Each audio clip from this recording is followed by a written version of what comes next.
L'Everest, 8848 mètres d'altitude. Pour des millions d'Indiens et de Tibétains, ces sommets glacés colossaux sont restés, pendant des siècles, la demeure sacrée des dieux, à jamais interdite aux simples mortels. Les populations locales entreprenaient des pèlerinages ardus jusqu'au contrefort de ces montagnes majestueuses, endurant des épreuves inimaginables pour nombre d'alpinistes modernes, mais l'idée même d'atteindre le sommet leur paraissait d'une folie dangereuse. Tout a basculé avec l'arrivée des Britanniques. Ces explorateurs ambitieux, formés dans les rudes Alpes, étaient en quête d'un nouveau défi d'envergure. Au début du XXe siècle, la quasi-totalité des sommets importants d'Europe, du Caucase et des Andes avaient été conquis. Le monde exploré devenait trop restreint et les aventuriers se tournèrent vers l'Himalaya, ultime pôle de la planète. Cependant, la plus haute montagne du monde est bien plus que de simples pentes abruptes. C'est une véritable zone de mort. Si dans les Alpes, les falaises vertigineuses et les crevasses glacées constituaient les principaux obstacles, ici, un ennemi invisible mais impitoyable entre en jeu. Un manque d'oxygène catastrophique. À cette altitude extrême, chaque pas devient une lutte douloureuse pour la survie. L'esprit s'embrouille et le cœur travaille à plein régime. En 1909, le duc des Abruzes tenta de tester les limites de l'endurance humaine, atteignant l'incroyable altitude de 7500 mètres, mais l'Everest demeurait une forteresse imprenable, dissimulée derrière les frontières fermées du Népal et du Tibet. Une question légitime se pose: pourquoi risquer sa vie et entreprendre une ascension aussi éprouvante alors que l'aviation permet déjà de survoler le sommet? La réponse réside dans la nature même de l'être humain. Il ne s'agit pas d'un défi technique, mais de la plus grande épreuve de l'esprit. Utiliser une voiture pour atteindre le sommet revient à prendre un taxi pour franchir la ligne d'arrivée d'un marathon. La véritable satisfaction ne provient que d'une victoire acquise par ses propres efforts. En 1920, les préparatifs touchaient à leur fin. La Royal Geographical Society avait réuni les meilleurs alpinistes de l'époque. Après des années d'intrigues diplomatiques et d'une attente insoutenable, les Britanniques obtinrent enfin l'autorisation de pénétrer en ces terres interdites. Ainsi débuta la course légendaire vers le sommet du monde, où l'honneur de l'Empire et la notion même de limite du possible étaient en jeu. L'Everest est plus qu'une simple montagne. C'est un défi à la conscience humaine elle-même. Nous sommes faits de la même matière terrestre que ces roches, et pourtant, quelque chose nous habite et nous hante. Nous sommes insignifiants en apparence, mais l'esprit nous pousse vers le haut pour prouver que l'homme est plus grand que n'importe quel sommet. C'est une soif de maîtrise de la matière où le triomphe procure une joie presque divine. Cependant, au début du XXe siècle, l'accès à l'Everest était bloqué non seulement par les avalanches, mais aussi par les frontières. Le Népal était fermé au sud, le Tibet au nord. Pour atteindre le pied de l'Everest, les Britanniques durent lancer une vaste opération diplomatique. Le colonel Howard Bury se rendit en Inde et communiqua son enthousiasme au vice-roi. Fin 1920, l'incroyable se produisit. L'autorisation parvint de Lhasa. L'obstacle politique qui semblait insurmontable était tombé. Il était temps de s'organiser. Le comité Everest fut créé, une alliance de scientifiques arides et de passionnés d'alpinisme. Les fonds manquaient cruellement, mais le capitaine Farrar s'efforçait d'extorquer jusqu'à la dernière pièce aux mécènes. La Société géographique protesta d'abord, qualifiant l'entreprise de sensationnaliste, mais bientôt les sceptiques se turent, une évidence s'imposa. Il ne s'agissait pas d'une simple expédition, mais d'une épreuve des limites de l'espèce humaine. L'expédition entière se divisa en 3 phases. La première, et la plus importante, était la reconnaissance. Jusqu'alors, aucun explorateur ne s'était approché à moins de 60 km de la montagne. L'Everest n'était visible que de loin, un pic fantomatique à l'horizon. Que cachait-il dans ses replis, à 5000 mètres d'altitude? Nul ne le savait. Harold Rayburn fut chargé de diriger la première expédition. Sa mission n'était pas de prendre d'assaut le sommet, mais de trouver le seul passage permettant le passage d'un homme. Une erreur dans le choix du bon chemin aurait signifié l'échec de toute l'entreprise impériale. Les Britanniques l'avaient compris, la montagne ne pardonne aucune hésitation. Avant d'engager la bataille décisive, il leur fallait explorer chaque recoin du géant. Parmi tous les candidats au poste de chef de l'expédition, le comité choisit à l'unanimité un homme, George Mallory. En apparence, il était tout sauf le héros sportif typique. Un professeur raffiné et intelligent qui, dans la foule, semblait être un jeune homme ordinaire. Mais ceux qui l'avaient vu en montagne savaient que cette apparence dissimulait une force intérieure terrifiante. Mallory n'était pas seulement le meilleur, il était obsessionnel. Lorsqu'une dispute éclata au sujet du caractère difficile d'un des membres, George rétorqua sèchement « Qu'importe avec qui on partage son sac de couchage pourvu qu'on n'atteigne pas le sommet ». L'équipe réunissait les esprits les plus brillants de l'Empire. Le chimiste Alexander Kellas, qui avait consacré des années à l'étude des effets de l'oxygène en haute altitude, et les éminents cartographes Morshead et Wheeler. Le colonel Howard Bury dirigeait l'expédition. Bien qu'il ne fût pas alpiniste professionnel, il était un maître de la diplomatie, qualité essentielle pour traverser les terres hostiles et isolées du Tibet. Un faux pas dans les négociations avec les autorités locales aurait pu compromettre l'expédition avant même qu'elle n'atteigne le pied de la montagne. Dès que les préparatifs furent terminés, le calme apparent de Mallory s'évapora. Il était consumé par la fièvre de l'épreuve imminente. Officiellement, l'expédition devait simplement effectuer une reconnaissance et trouver un chemin vers le sommet, mais au fond de lui, George planifiait déjà l'assaut final. Il était convaincu que si les pentes se révélaient malléables, un homme pourrait conquérir l'Everest dès sa première tentative. Cette pensée audacieuse le consumait, lui faisant oublier toute prudence et les consignes de la Société de géographie.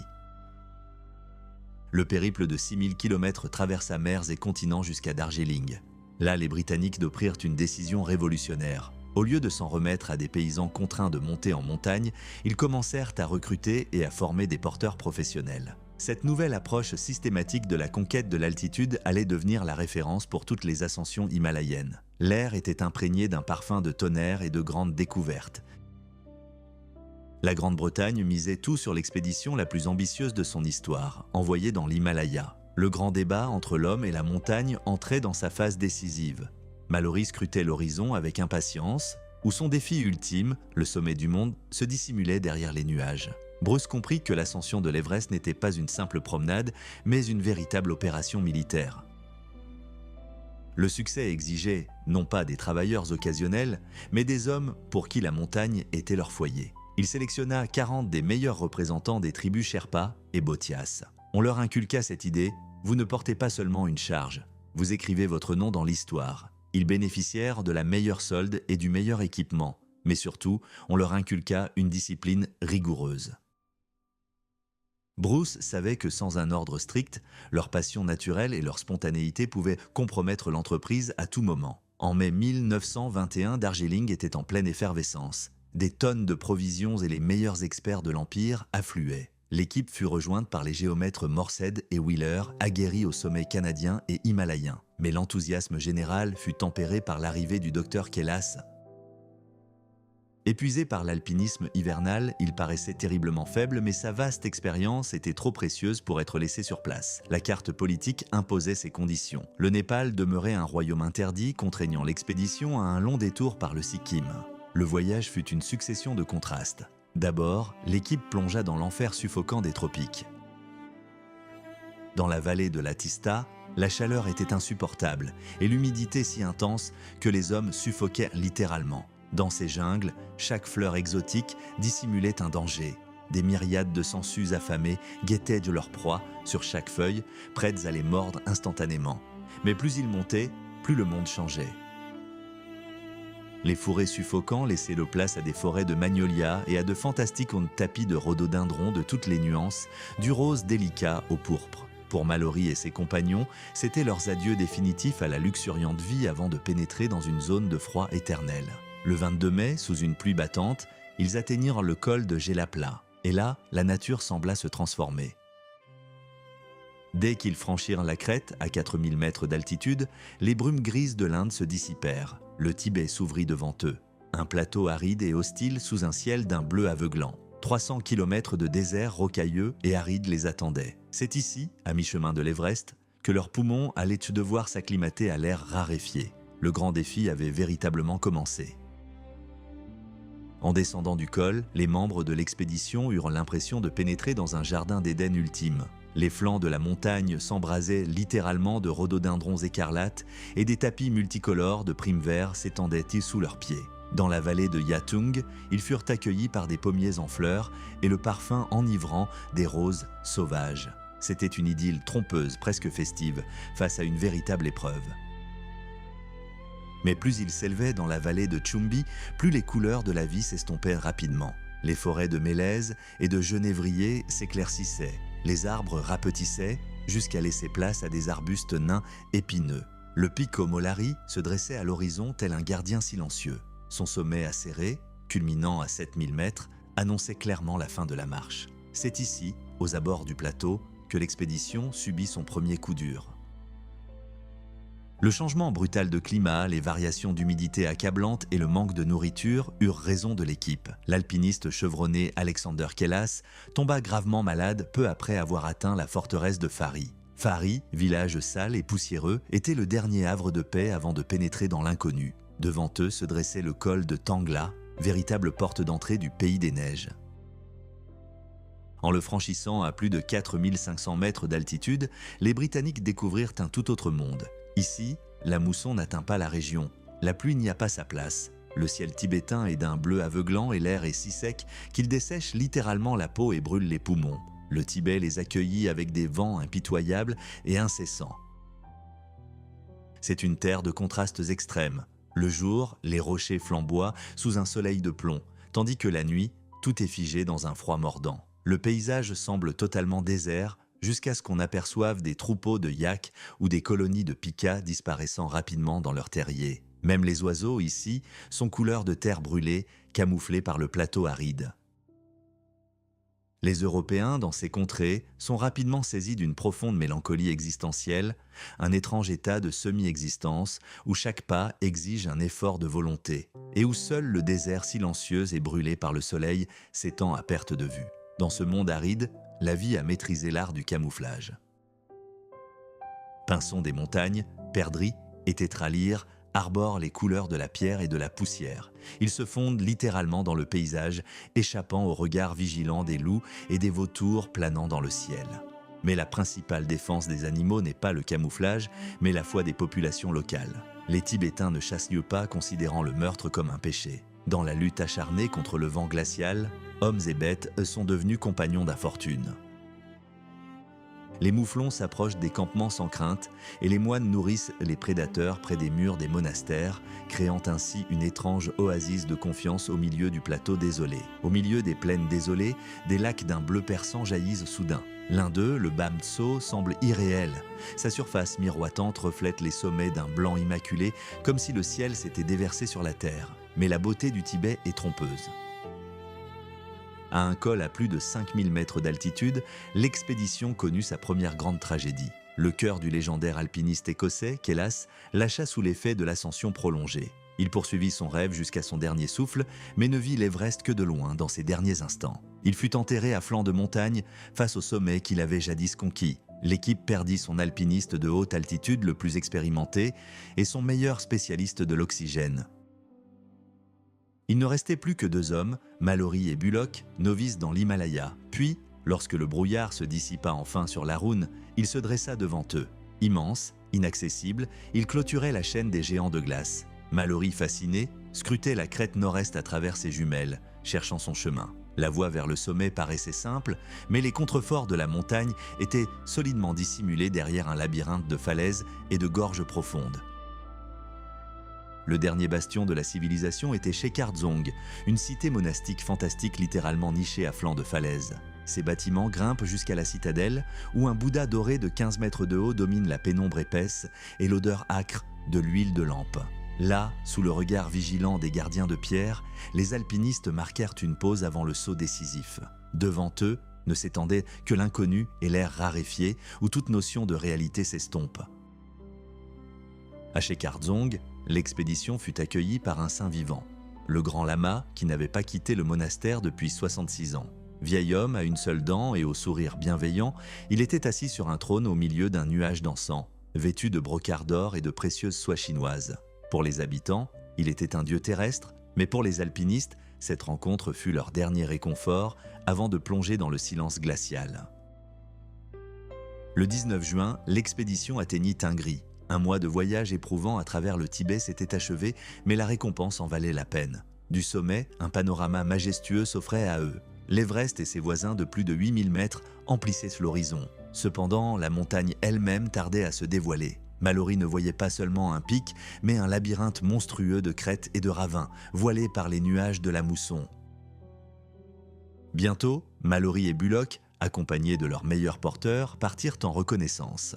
Après avoir franchi le col, ils furent saisis de froid. Devant eux s'étendait le glacier de Rongbuk. L'Everest apparut dans toute sa majesté austère. Ce n'était pas le sommet blanc immaculé auquel ils étaient habitués. Devant les alpinistes se dressait une pyramide sombre et colossale, ceinte d'une large bande jaune de roches anciennes. À 5000 mètres d'altitude, la vie avait disparu. Ni herbe, ni oiseaux, seulement le sifflement du vent glacial et le crissement des pierres mortes. Le périple glaciaire se transforma en un cauchemar surréaliste. Les explorateurs se retrouvèrent pris au piège dans un labyrinthe d'aiguilles de glace géantes, hautes comme un immeuble de 5 étages. Là, une fatigue glaciaire inexplicable les terrassa. Le soleil brûlant transformait la glace directement en vapeur, sans passer par l'état liquide, les épuisant complètement. Chaque mouvement était un calvaire, et l'Everest, d'apparence paisible de loin, les terrifiait par ses parois abruptes vues de près. Mais c'est ici, au milieu du chaos de la glace, que Mallory discerna la clé de la victoire. À travers une trouée dans les nuages, il aperçut l'arête reliant l'Everest à un sommet voisin, le col Nord. Plus tard, après avoir atteint une altitude de près de 7000 mètres, Mallory en fut pleinement convaincu. Ce pont de glace était la seule voie réaliste vers le sommet. Un plan était né, mais la question cruciale demeurait: comment atteindre ce col à travers les falaises inaccessibles et les vents violents? Mallory n'était pas du genre à se fier à ses propres dires. Avant de concentrer tous ses efforts sur l'assaut du col Nord, il décida de tester une théorie audacieuse. Et si la voie vers le sommet par le sud, depuis le Népal, était plus facile? Le 19 juillet, il atteignit le col et contempla littéralement l'abîme. La vue était fantastique, mais ses espoirs furent aussitôt anéantis. Un gouffre d'un demi-kilomètre de profondeur s'ouvrait devant lui et les glaciers en contrebas ressemblaient à un amas de verre brisé. La voie sud était bloquée par une paroi de falaises abruptes. Désormais, il n'y avait plus de doute. La seule clé de la victoire résidait dans l'arête nord. Mais comment l'atteindre à travers le chaos des glaciers? L'expédition lève le camp. Devant elle s'étend une marche exténuante de 55 km vers l'est, en direction de la vallée de Karta. C'est là que les explorateurs ont subi de plein fouet la fatigue glaciaire. Cet état d'apathie terrifiant, ils restaient immobiles pendant des heures dans des tentes exiguës à même le sol, totalement insensibles au froid glacial et à la neige. L'altitude les sapait non seulement leur force physique, mais aussi leur volonté de vivre. L'alpinisme devenait une corvée, un labeur sans joie. Mais la vallée de Karta leur réserva un véritable miracle. Après le royaume mortel de glace et de roches, ils se retrouvèrent soudain au milieu de prairies verdoyantes et de fleurs éclatantes. À près de 4000 mètres d'altitude, la vie foisonnait. Les oiseaux chantaient, les papillons voletaient et l'air était doux et chaud. Ce contraste saisissant redonna à l'équipe ses moyens et son moral. Cependant, Mallory, obnubilé par son objectif, ne s'accorda que 4 jours de ce luxe. Le 2 août, il reprit sa mission de reconnaissance. Une erreur fortuite de son guide le mena dans la vallée de la Kama, un lieu qui serait plus tard considéré comme le plus beau de l'Himalaya. Là, l'Everest apparut dans toute sa grandeur terrifiante. La plus haute montagne du monde dominait les champs fleuris, et son fidèle compagnon, le géant Makalu, se dressait figé par le froid, non loin de là. Les pentes enneigées plongeaient sur 3000 mètres, d'une blancheur aveuglante. C'était un spectacle à la fois majestueux et inquiétant. La reconnaissance touchait à sa fin, mais la question principale demeurait: comment se frayer un chemin jusqu'au sommet à travers cet impénétrable bastion de glace? Pendant que Mallory cherchait le sommet, ses compagnons descendirent dans la vallée de la Kama. Ce qu'ils y découvrirent était un véritable miracle de la nature. À seulement 20 km du pied glacé de l'Everest, à l'ombre des gigantesques falaises du Makalu, s'étendait une forêt primaire dense. Des genévriers de 6 mètres de circonférence s'élevaient à 40 mètres de hauteur, tandis que des magnolias subtropicaux fleurissaient à proximité et que des bosquets de bambous ondulaient. C'était un paradis perdu, caché du monde, le coin le plus luxuriant et contrasté de l'Himalaya, où une douce verdure côtoyait la glace éternelle. Pour les alpinistes, cette idylle ne fut qu'un bref répit. Une cruelle désillusion attendait Mallory. Après avoir gravi l'un des sommets méridionaux pour explorer le versant est de l'Everest, il fut paralysé par la peur. Une paroi colossale se dressait devant lui, d'où se détachaient des tonnes de glace à chaque instant. Le glacier surplombait littéralement l'abîme, transformant toute voie en un piège mortel. Le verdict était sans appel. L'Everest était totalement inaccessible par l'est. L'expédition était au bord de l'échec jusqu'à ce que le géomètre Wheeler fasse une découverte décisive. Sur ses photographies, il repéra une étroite artère glacée, le glacier Rongbukest. C'était une minuscule fissure dans la carapace du géant, le seul passage secret menant au convoité col du Nord. C'était fin août. La mousson continuait sans relâche, recouvrant les pentes d'une neige épaisse et traîtresse. L'air se raréfiait et chaque pas devenait une épreuve exténuante. Animé d'une ambition farouche, Mallory menait son équipe toujours plus haut. Dans son enthousiasme, il planifiait déjà un camp d'assaut à 8000 mètres d'altitude, sans encore se rendre compte de la rigueur de l'altitude. Le 20 septembre, bravant un vent glacial, ils atteignirent enfin le col de Lakpala. Un panorama à couper le souffle s'offrait à eux. Au-dessus d'un océan de nuages infinis, tels des îlots de perles immaculées, se dressaient les plus hauts sommets de la planète, le Kangchenjunga, le Makalu et l'Everest lui-même, d'un blanc éclatant sous sa neige fraîche. Mais juste devant eux se dressait une paroi de glace de 200 mètres de haut, sillonnée de crevasses abyssales. C'était l'entrée d'un autre monde, majestueux, froid et totalement étranger à l'humanité. Le chemin vers le sommet avait été trouvé, mais le prix à payer s'annonçait exorbitant. Il est 4 heures du matin, le 22 septembre, le thermomètre affiche moins 30 degrés Celsius. 6 alpinistes et 26 porteurs émergent dans le vide glacial sous la lumière aveuglante de la pleine lune. Dans l'air raréfié et pur, les sommets enneigés semblent irréels, éthérés, comme s'ils se déroulaient dans un royaume magique. Lorsque le premier rayon de soleil timide teinte le sommet de l'Everest d'un orange vif, l'expédition est déjà au col de Lakpala, à une altitude de près de 7000 mètres. Mais la montagne refuse de céder. Pour atteindre le point décisif, ils doivent descendre de 350 mètres et passer la nuit dans de minuscules tentes, littéralement déchirées par le vent violent. L'altitude est suffocante. Chaque mouvement, même une tentative pour se glisser dans un sac de couchage, se transforme en une lutte épuisante pour chaque respiration. La nuit se déroule dans un état semi-délirant, la tête explosant sous l'effet de l'hypoxie. Seul Mallory semble imperturbable, il est porté par une foi inébranlable en la réussite. Le 24 septembre, le moment de vérité arrive. Devant eux se dresse le col Nord, une gigantesque paroi de glace de plus de 500 mètres de haut. C'est le maillon faible de la défense du géant.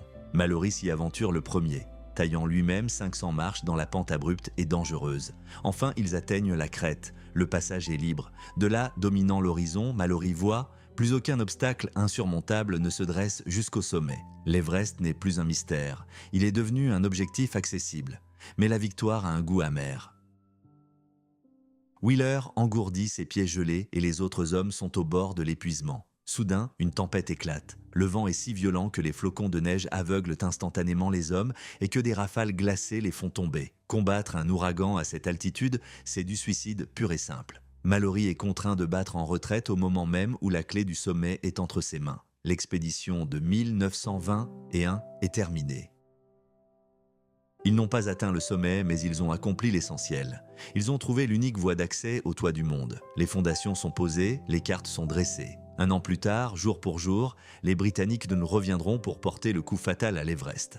Nous sommes en novembre 1921, le temps presse. Pour éviter les moussons dévastatrices, les Britanniques doivent atteindre le pied de l'Everest avant mars. Les préparatifs se transforment en une course contre la montre effrénée. Tout le matériel doit être expédié d'Angleterre au plus tard en janvier. Le moindre retard signifierait un échec avant même le début de l'ascension. La question principale, qui mènera les hommes à la victoire ? Howard Bury, qui a dirigé la reconnaissance initiale, se retire avec dignité. L'assaut décisif exige non seulement un explorateur, mais aussi un organisateur inflexible. Le choix se porte sur le général Charles Bruce. Déjà âgé de plus de 50 ans et trop lourd pour gravir le sommet, Bruce est une légende vivante de l'Himalaya. Il a commandé les Gurkhas pendant des décennies et connaît leur langue et leurs coutumes comme nul autre. Il est une remarquable combinaison de la sagesse d'un homme mûr et de l'énergie exubérante, presque juvénile, d'un homme. Sa gaieté est contagieuse et son courage l'empêche de se décourager même dans les moments les plus sombres. Un groupe d'élite se rassemble autour de lui. George Mallory est de retour au combat, il est rejoint par George Finch, un alpiniste chevronné dont la détermination ardente n'a d'égal que celle de Mallory. De nouveaux héros émergent également, le major Norton, un artilleur discipliné qui ne perd jamais son sang-froid, et le chirurgien Howard Somervell. Sommervell est un homme d'une incroyable souplesse et d'une force spirituelle hors du commun. Sa résilience a été comparée à celle d'un ressort d'acier, capable de résister à toutes les pressions. L'équipe de soutien n'est pas moins haute en couleur. Le Dr Wakefield a vendu son cabinet médical au Canada pour cette expédition et est arrivé immédiatement en Angleterre. Le capitaine Noël se charge de filmer l'assaut afin que le monde entier puisse assister à ce combat.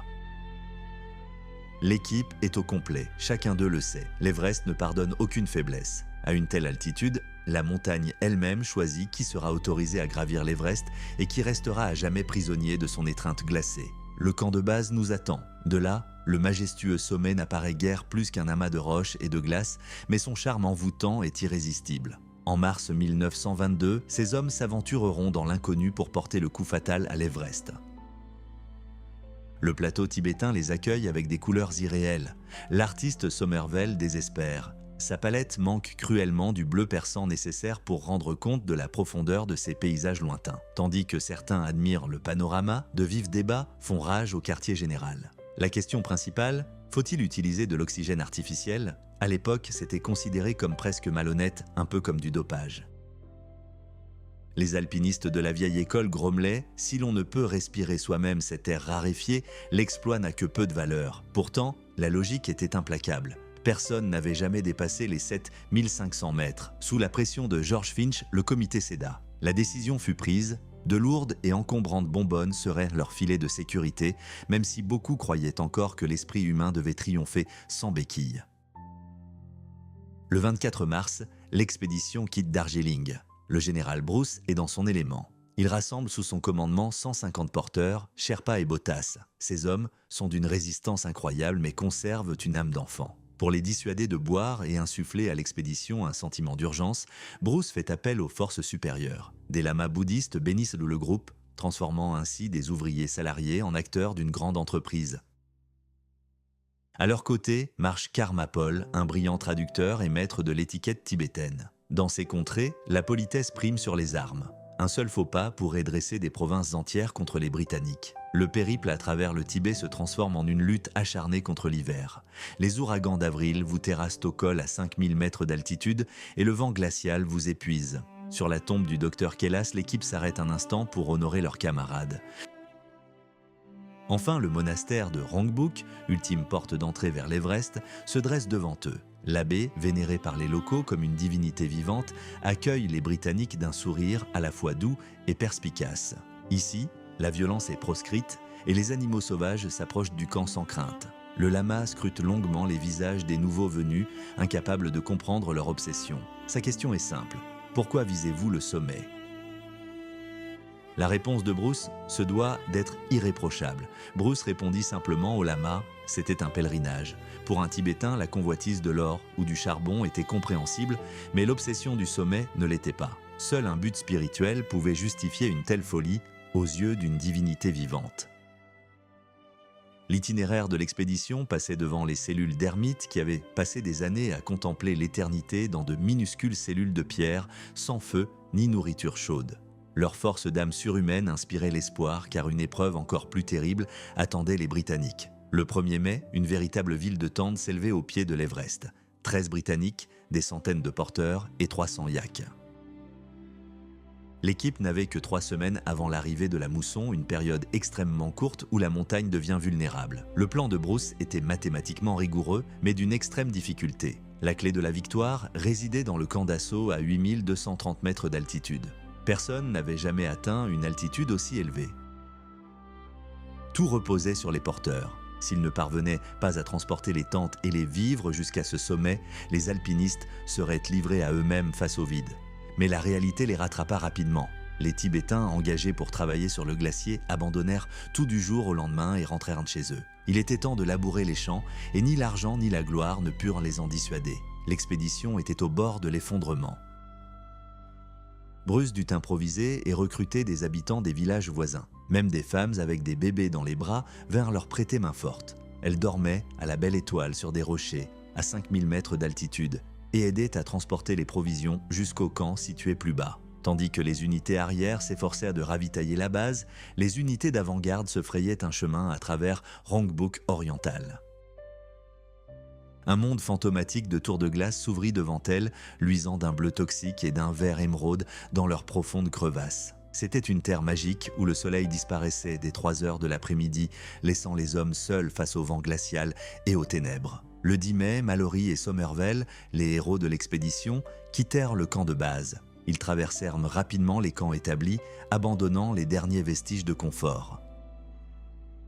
Devant eux s'étendait la zone de la mort, où chaque respiration était une épreuve. En théorie, ils auraient dû être préservés pour l'assaut final, mais l'Everest ne tolère aucune lenteur. L'attaque avait commencé. En théorie, tout semblait se dérouler sans accroc.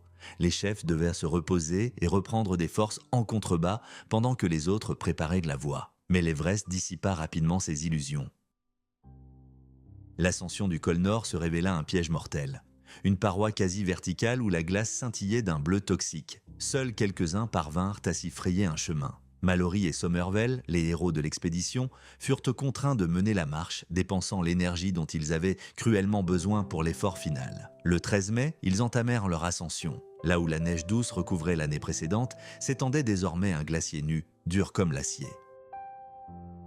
Les alpinistes passèrent des heures à tailler des marches et à installer des cordes pour les convois de porteurs, à bout de souffle à chaque coup de piolet. Lorsqu'ils atteignirent enfin l'altitude de 7000 mètres, un panorama à la fois terrifiant et majestueux s'offrit à leurs yeux. L'Everest culminait à près de 2 km au-dessus d'eux et les sommets voisins de plus de 7000 mètres, comme le magnifique Pumori, semblaient, vu d'ici, de gracieux nains. Il n'y eut pas le temps d'admirer la beauté du paysage. Le 16 mai, Mallory remarqua que les nuages dans les vallées en contrebas avaient pris une teinte grise, inquiétante. La mousson s'annonçait déjà menaçante. Il ne restait que quelques jours au groupe avant que la montagne ne soit définitivement fermée à tous. Le campement sur le col devint leur refuge temporaire, mais la vie y était un combat contre les lois de la physique. À cette altitude, la neige ne fond pas, elle s'évapore instantanément. Pour obtenir ne serait-ce qu'une gorgée d'eau, ils devaient brûler pendant des heures le maigre combustible nécessaire, en faisant fondre de la glace pilée. Mais même les repas chauds ne pouvaient les protéger du vent glacial qui s'engouffrait sous les tentes. 20 mai 1922, un tournant historique. Mallory, Somervell, Norton et Morseed s'élancent pour l'ascension finale. Ce jour-là, pour la première fois de l'histoire, l'homme pose le pied sur les pentes de l'Everest. Des millions d'années auparavant, ce sol était le fond de l'océan, puis une île tropicale, mais jamais, dans toute l'histoire de l'humanité, personne n'avait atteint une telle altitude. Les 4 hommes évoluent dans l'air raréfié, où chaque respiration est un effort surhumain. Les théories s'évanouissent. La grande lutte pour le sommet commence.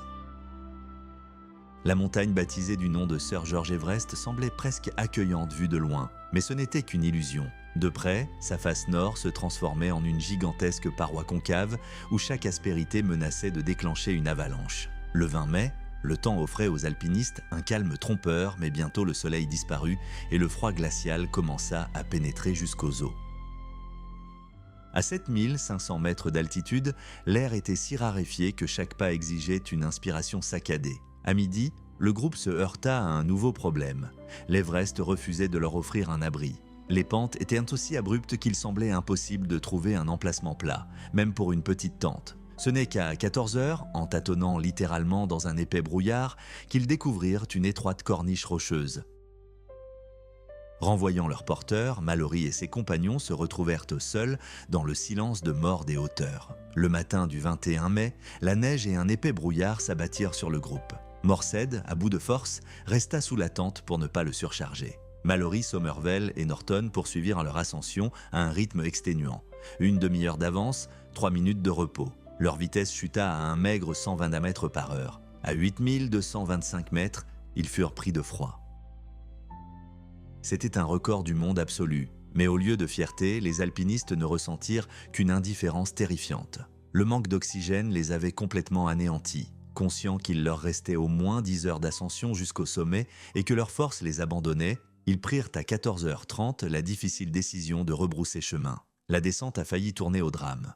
Sur la pente glacée, l'un des alpinistes a glissé, entraînant les 3 autres dans sa chute.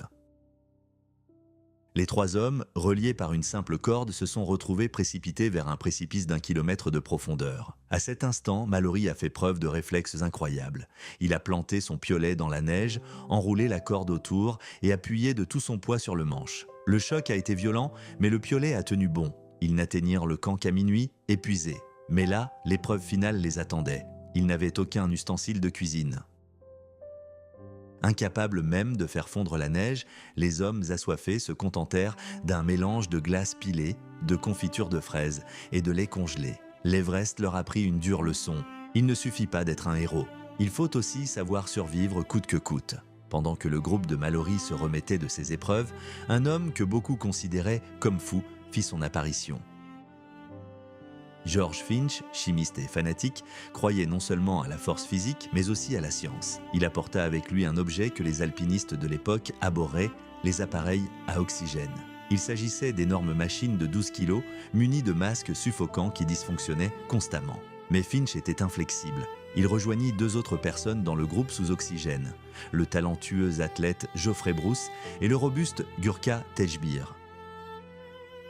Ils étaient accompagnés du documentariste John Noel. Il rêvait de capturer la majesté des montagnes, même si l'air raréfié provoquait littéralement des étincelles d'électricité statique sur sa caméra et abîmait la pellicule. Le 24 mai, le groupe lança l'assaut final. L'oxygène leur offrit un avantage inestimable. Là où d'autres suffoquaient, Finch et Bruce s'élevèrent littéralement dans les airs. Ils établirent leur camp à 7800 mètres d'altitude, plus haut que quiconque avant eux.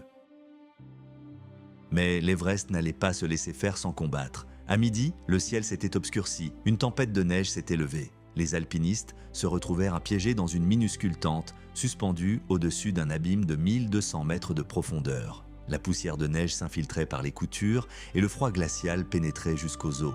À une telle altitude, l'eau bouillait avant même d'être tiède, rendant impossible de se réchauffer avec un thé ordinaire. La nuit se transforma en une lutte pour la survie. Un vent d'une violence inouïe menaçait de déchirer la tente et de la précipiter dans le vide. Les hommes s'accrochèrent aux poteaux jusqu'à l'aube, servant d'ancres humaines. Au matin, une tempête déchira la toile, les privant de leur dernier abri. Tout semblait perdu. Mais à cet instant précis, un miracle se produisit. Des voix se firent entendre à travers le manteau de neige. Les porteurs envoyés par Noël avaient accompli l'impossible. Au cœur de la tempête, ils avaient atteint une altitude vertigineuse pour apporter aux alpinistes des thermos de bouillon chaud. Cette bouffée de chaleur leur redonna le courage de vivre. Malgré l'épuisement, Finch refusa de rebrousser chemin. Il décida d'attendre le matin pour porter le coup fatal à l'Everest. Le bouillon chaud leur redonna courage, mais seul l'oxygène les maintenait en vie. Par cette nuit glaciale, les bouteilles de gaz devinrent leur unique lien avec la réalité. Dès l'aube, Finch et Bruce lancèrent l'assaut final. Chacun portait 18 kilos de matériel. Dans cet air raréfié, où chaque respiration était un effort, le fardeau semblait insupportable. Tejbir, le porteur des bouteilles de rechange, s'effondra d'épuisement à près de 8000 mètres d'altitude. Il dut être redescendu, bien que le simple fait qu'il soit parvenu jusque-là tint comme un miracle. Livrés à eux-mêmes, les alpinistes poursuivirent leur ascension sans corde.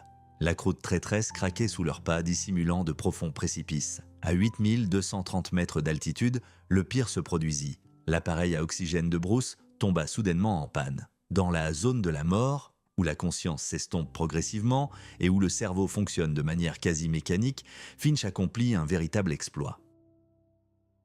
Il conserva une lucidité étonnante et là, sur la pente abrupte, les doigts engourdis, parvint à réparer le mécanisme complexe. Ils atteignirent 8300 mètres. Le monde entier s'étendait à leurs pieds et les immenses sommets de plus de 7000 mètres ne leur paraissaient plus que de simples crêtes sur le glacier. Mais leur triomphe fut assombri par un épuisement total. Le froid glacial et une nuit blanche les avaient vidés de leur dernière force. Le sommet n'était plus qu'à quelques encablures, mais la dure réalité l'emporta sur leurs ambitions. Conscients de leurs faibles chances de succès, ils entamèrent une descente vertigineuse. Une scène désolante les attendait au camp inférieur. L'expédition était pratiquement anéantie. Membres gelés, cœurs affaiblis et épuisement extrême. Geoffrey Bruce ne pouvait plus marcher. Ses jambes étaient irrémédiablement endommagées par le froid. Il semblait que l'Everest ait définitivement prouvé son invincibilité. Cependant, leur désir obsessionnel de conquérir la montagne ne faiblissait pas. Mallory et Somervell, à bout de souffle, décidèrent d'entreprendre une troisième tentative désespérée. Finch, qui avait tout donné lors de la précédente ascension, n'était plus en mesure d'atteindre le versant. Le 4 juin, le ciel se couvrit de nuages plombés. La mousson était arrivée. Une neige abondante tomba, transformant le sentier en un piège mortel. N'importe qui de sensé aurait rebroussé chemin, mais Mallory croyait que la nature leur accorderait un bref répit. Obsédés par le sommet, les alpinistes s'enfoncèrent une fois de plus dans le brouillard blanc. Le matin les accueillit dans un silence inquiétant. Les tentes étaient ensevelies sous la neige jusqu'au toit, et il fallut littéralement dégager les provisions de la glace. La montagne semblait offrir une dernière chance de repli, mais à l'aube, le ciel se dégagea soudainement. Un vent vif balaya la neige fraîche de la crête nord-est, révélant le chemin vers le sommet. Mallory et Somervell crurent à nouveau en la réussite. Cette fois, leur principal espoir reposait sur les appareils à oxygène, des dispositifs encombrants et capricieux censés faire des miracles en haute altitude. Le 7 juin, à 8 h du matin, l'équipe entreprit l'ascension de la paroi glacée du col du Nord. La neige était traîtresse, la fine croûte se brisait sans cesse et les hommes s'enfoncèrent jusqu'à la taille dans la neige fondante. L'air était glacial et chaque pas exigeait une longue inspiration haletante. En milieu d'après-midi, le groupe n'était plus qu'à quelques centaines de mètres du col. Soudain, le silence de mort fut déchiré par un bruit sinistre. Une détonation sourde et légère, comme une explosion souterraine. Mallory vit la pente sous ses pieds se creuser en rides et dévaler lentement, une avalanche. En une fraction de seconde, il fut emporté par le courant inexorable. Ses instincts prirent le dessus. Mallory se mit littéralement à nager dans la masse de neige, agitant désespérément les bras pour ne pas être enseveli vivant. Lorsque le mouvement cessa, il parvint à se relever, haletant. Somervell et Crawford émergèrent eux aussi de leur prison glacée, mais lorsqu'ils baissèrent les yeux, ils se figèrent de terreur. Un immense banc de neige a précipité une falaise de glace, haute comme un immeuble de 4 étages, dans l'abîme. 7 porteurs ont disparu sans laisser de traces sous les décombres. 2 ont été dégagés, l'un d'eux s'est resté 40 minutes sous la neige et a miraculeusement survécu. Mais les autres sont restés à jamais prisonniers des glaces de l'Everest. Pour les Britanniques, ce jour fut une catastrophe personnelle. La tragédie pesa lourdement sur leur conscience, y laissant une marque indélébile. Cependant, les populations locales avaient une toute autre conception de la mort. Le grand lama de Rongbuk et le Maharaja du Népal y voyaient non pas un accident, mais un châtiment divin. À leurs yeux, l'Everest était la demeure sacrée de Shiva, et l'audacieuse invasion humaine exigeait un sacrifice sanglant. Les Sherpas survivants acceptèrent la mort de leurs camarades avec un fatalisme glaçant. Leur heure était tout simplement venue. La 3e tentative d'assaut fut un bain de sang, laissant la montagne invaincue. Malgré l'horreur qu'ils avaient du vécu, les Britanniques ne rebroussèrent pas chemin. Au cours de cette expédition, ils firent une découverte étonnante. La vie existe même là où on ne l'attend pas. À 8200 mètres d'altitude, là où même les puissants vautours ne peuvent ne voler, les humains se retrouvèrent au-dessus de toutes les autres créatures ailées de la planète. Seuls les audacieux choucas alpins les suivèrent de près, espérant piller leurs dernières provisions. C'était la première fois dans l'histoire que des êtres vivants grimpaient si haut pour chasser. Mais un véritable mystère attendait les explorateurs sur les falaises abruptes. Parmi la glace éternelle et les rochers nus, ils découvrirent de minuscules araignées noires. 6700 mètres d'altitude. Pas de plantes, pas d'insectes, pas de chaleur. De quoi se nourrissent ces habitants fantomatiques des crevasses glaciaires demeure l'un des plus étranges mystères de l'Everest. Il semblait que la vie elle-même, ici, défie les lois de la physique. Avant cette expédition, la science mondiale était catégorique. L'acclimatation au-delà de 6000 mètres était impossible. On pensait qu'à une telle altitude, le corps humain ne s'adapte pas mais meurt lentement, s'affaiblissant à chaque minute. Les scientifiques théoriciens, habitués à se fier uniquement à des formules, prédisèrent la mort inévitable de quiconque s'attarderait dans l'air raréfié. Ils considéraient l'être humain comme un simple mécanisme fragile, incapable de fonctionner sans les denses couches de l'atmosphère. Pourtant, l'année 1922 a bouleversé toutes les idées reçues sur les limites de l'espèce humaine. L'expédition a prouvé que le corps humain est capable d'incroyables transformations. L'esprit, la soif de découverte et une volonté de faire ont contraint les poumons à absorber un air presque vide et le cœur à travailler de manière illogique. Il s'est avéré que la frontière entre la vie et la mort ne se situe pas dans les atlas médicaux, mais dans l'esprit du pionnier. Tandis que la science étudiait les faiblesses de la chair, les alpinistes puisaient dans des réserves insoupçonnées de volonté. Une évidence s'est imposée. L'Everest pouvait être conquis si le corps était contraint de se soumettre à l'esprit. Mais la montagne n'est restée endormie que temporairement, préparant de nouveaux défis pour ceux qui oseraient y revenir. 1922, la zone de la mort de l'Everest. Les scientifiques de l'époque étaient catégoriques. À de telles altitudes, l'être humain n'est plus que matière en décomposition, incapable d'agir de manière significative. Mais la réalité s'est avérée bien plus convaincante. Howard Somervell, tentant sa première ascension de plus de 7000 mètres, a failli s'évanouir d'épuisement. Chaque mètre représentait un effort surhumain. Mais lorsqu'il est retourné à la même altitude quelques jours plus tard, un phénomène incroyable s'est produit. Son corps semblait renaître. Ce qui lui avait paru une épreuve mortelle la veille était devenu une routine. Ce fut une formidable découverte en matière d'acclimatation. Le corps des alpinistes se transforma sur le versant même. Leur sang s'épaissit, se sature de globules rouges et leurs poumons apprennent à produire la vie à partir de rien. Leur état d'esprit aussi changea. Ce qui paraissait fou en bas devint une routine en haut. Même les porteurs Sherpas, jusque-là peu habitués à de telles altitudes, accomplirent alors l'impossible. Au cœur d'une violente tempête de neige, ils livrèrent du thé chaud à 7600 mètres d'altitude, franchissant une barrière considérée depuis des siècles comme la limite de toute vie. Cependant, une dissension se profilait au sein de l'expédition. George Finch, un scientifique brillant, doutait des ressources insoupçonnées du corps humain. Pour lui, l'Everest était un problème mathématique aride, et les bouteilles d'oxygène, la seule véritable solution. Tandis que Somervell et Mallory comptaient sur une volonté de faire et une grande capacité d'adaptation, Finch misait sur la technologie. La communauté scientifique considérait comme une folie de tenter l'assaut sans masque, et cette logique semblait implacable. Le paradoxe est que la foi en la technologie devint un lourd fardeau pour l'expédition. L'appareillage encombrant pesait des dizaines de kilos, transformant les alpinistes en machines maladroites. Pendant que Finch manipulait les valves, le groupe de Mallory sans assistance progressait à toute allure, atteignant 8200 mètres. C'était un affrontement direct entre deux philosophies, la biologie pure et le progrès technologique. Les pionniers prouvèrent que l'esprit peut métamorphoser le corps pour s'adapter à toutes les conditions. Mais la montagne préparait déjà sa réponse à ce défi audacieux et le prix d'une erreur d'appréciation pourrait être fatal. George Finch et Geoffrey Bruce entreprirent l'assaut final dans des conditions inhumaines. 2 nuits blanches, à près de 8000 mètres d'altitude, des vents glacials et la faim. Tejbir Sherpa les accompagnait, mais il s'effondra au bout d'une demi-heure. Seuls, les Anglais traînèrent littéralement l'avenir de l'alpinisme. Des cylindres d'acier de 18 kilos. Chaque pas était un calvaire, mais les produits chimiques se firent leur effet. Ils atteignirent finalement 8320 mètres.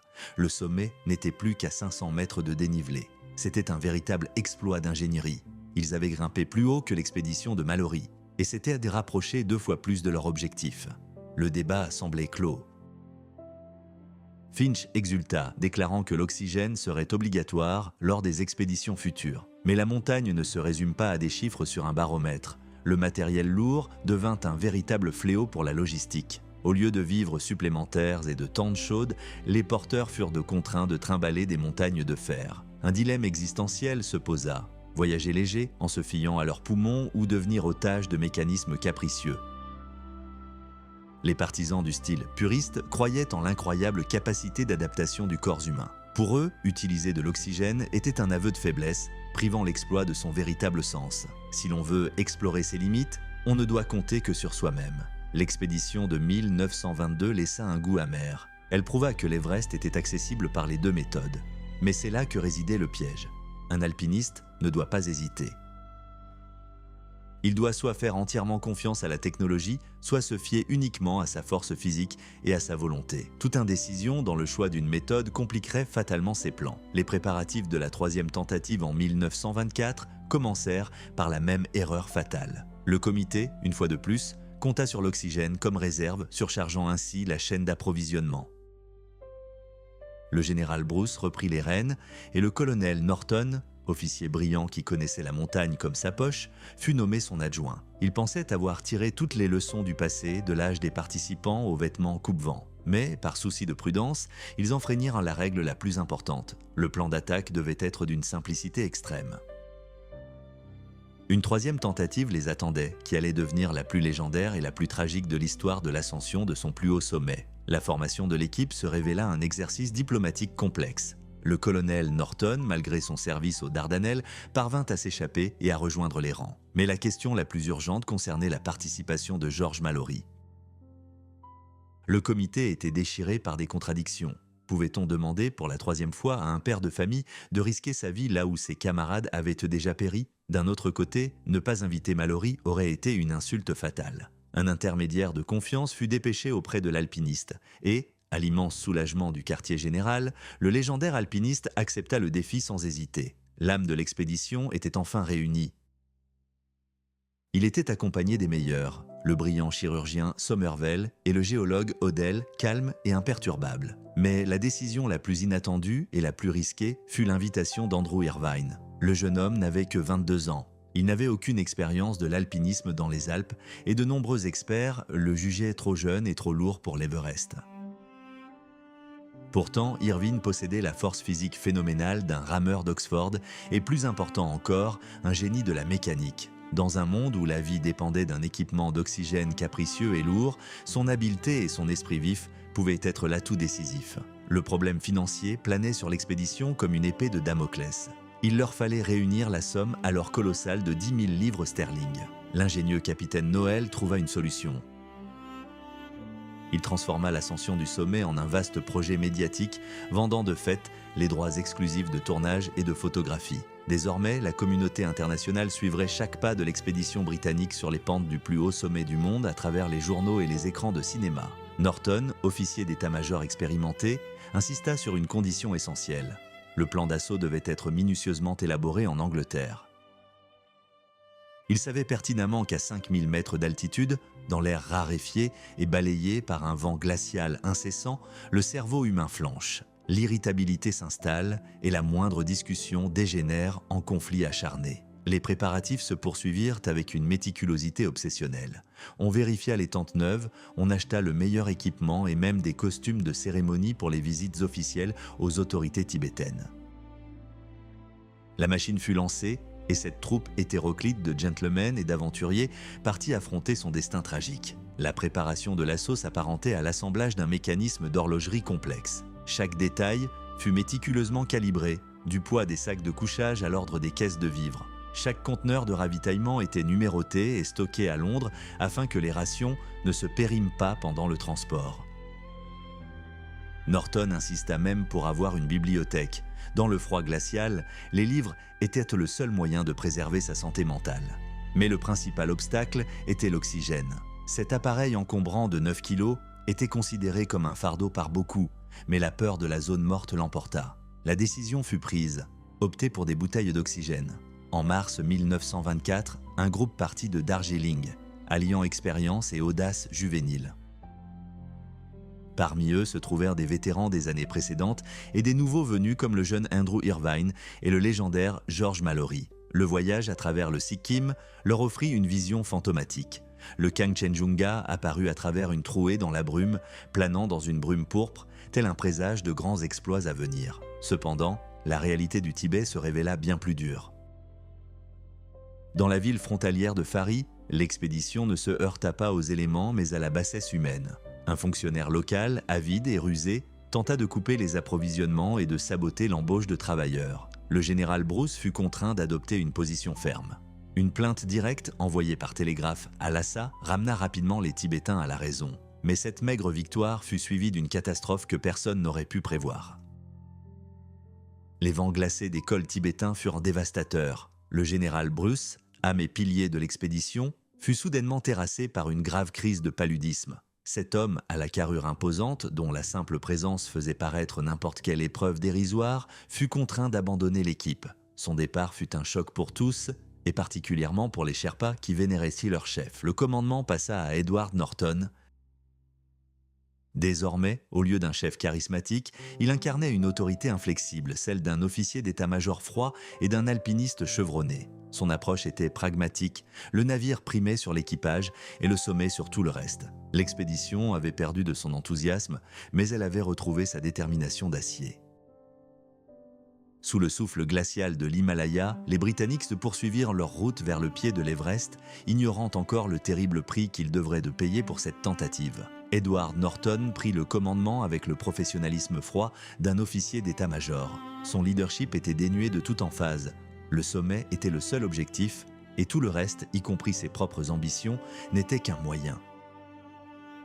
Norton déclara sans ambages qu'il était prêt à démissionner de l'équipe d'assaut si Mallory et Somervell jugeaient en sa forme physique insuffisante. Ce sacrifice insuffla une passion sans précédent aux alpinistes.